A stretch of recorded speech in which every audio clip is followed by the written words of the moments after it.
For 45 years, India allowed its own strategic resources to flow unchecked into enemy territory. That era ends today. The completion of the Shahpur Kandi barrage effectively stops the flow of surplus water from the Ravi River into Pakistan. This is not just an infrastructure update, it is a geopolitical weaponization of a treaty that has existed since 1960. The question is, why did it take this long? To understand the magnitude of this shift, we must strip away the diplomatic niceties and look at the raw power dynamics of the Indus Basin. For decades, the relationship between India and Pakistan has been defined by conflict, yet bound by the Indus Waters Treaty. This treaty, brokered by the World Bank, is often cited as a miracle of cooperation. But in the world of realpolitik, cooperation is often just a mask for leverage. Under the 1960 treaty, the waters of the three eastern rivers, the Sutlej, the Beas and the Ravi, were allocated exclusively to India for unrestricted use. Meanwhile, the western rivers, the Indus, the Jhelum and the Chenab, were allocated to Pakistan. This seems simple on paper, but the reality is, for nearly half a century, India has been failing to utilize its full share of the Ravi River. Approximately 2 million acre-feet of water meant for Indian farmers was flowing downstream into Pakistan simply because India lacked the infrastructure to stop it. This is where the concept of strategic negligence comes in. Pakistan, a nation that frequently accuses India of water terrorism, has been the beneficiary of India's inaction. They have been receiving free water, surplus water that legally belonged to New Delhi. But the completion of this barrage changes the equation entirely. By stopping this flow, India is not violating the treaty. It is finally, aggressively implementing it. This is a crucial distinction. In geopolitics, rights that are not exercised are effectively lost. India is reclaiming a right that it left dormant since 1979. If you look at the map of the region, specifically the border between the Indian state of Punjab and the Union territory of Jammu and Kashmir, you will see why this location is destiny. The Ravi River flows along this sensitive border. The Shahpur Kandi barrage is situated on this river just downstream from the existing Ranjit Sagar Dam. Visualize the geography here. To the west lies the Pakistani Punjab, a region that is the agricultural heartland of their state. It is thirsty and it is heavily dependent on river systems. To the east and north, we have the Kathua and Samba districts of Jammu and Kashmir. These are dry, arid regions that have been desperate for irrigation. For decades, the water flowed past these dry Indian districts, crossing the international boundary and irrigating fields in Pakistan. This geographical absurdity has now been corrected. The water is being diverted, channeled through canals to irrigate over 32,000 hectares of land in Jammu and Kashmir. This is not just about agriculture. This is about demographic stability and economic integration of a border region. By enriching the soil of Kathua and Samba, India is hardening its border infrastructure and economic resilience in a zone that is frequently targeted by cross-border shelling and infiltration. Now, let us address the hypocrisy that often surrounds this topic.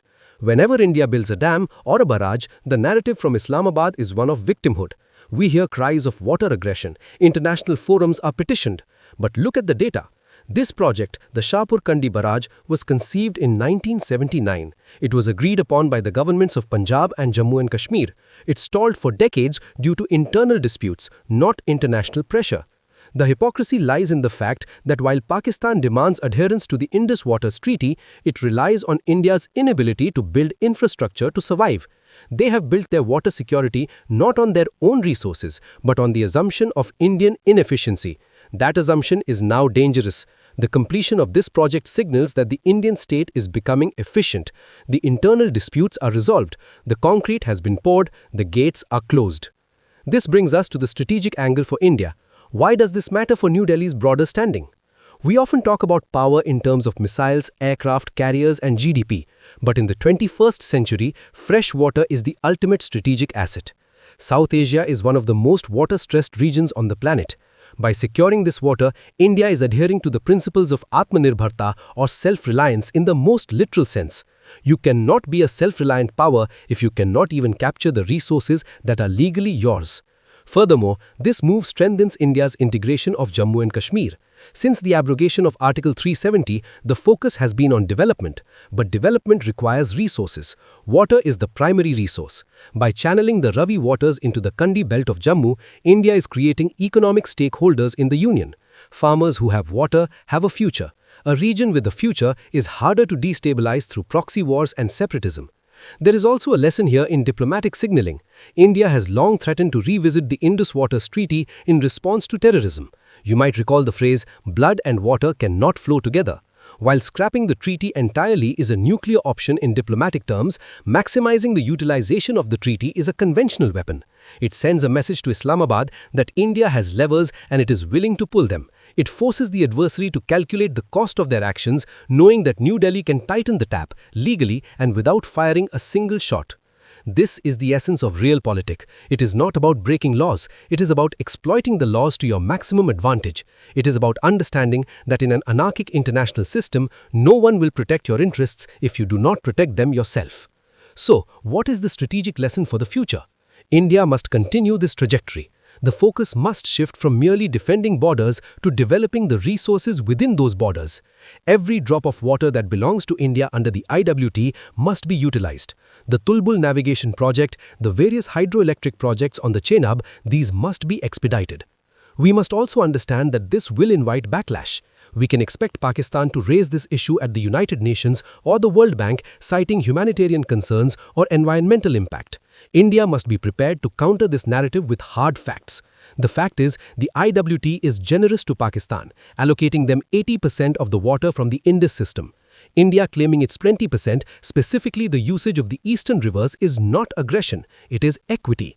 In conclusion, the stopping of Ravi waters to Pakistan is a milestone. It marks the end of an era of hesitation. It proves that infrastructure is not just concrete and steel, it is sovereignty. It is a reminder that a nation's strength is measured not just by what it says at the UN, but by what it builds on the ground. Now, before we sign off, a quick test of your knowledge on this critical subject. The Indus Waters Treaty of 1960 allocated 3 western rivers to Pakistan. Which of the following is not one of those western rivers? A. The Indus, B. The Jhelum, C. The Chenab, D. The Sutlej. Think about the geography we discussed. Leave your answer in the comments below. In geopolitics, geography is the board and resources are the pieces. If you do not play your pieces, you lose the game. Thank you for listening.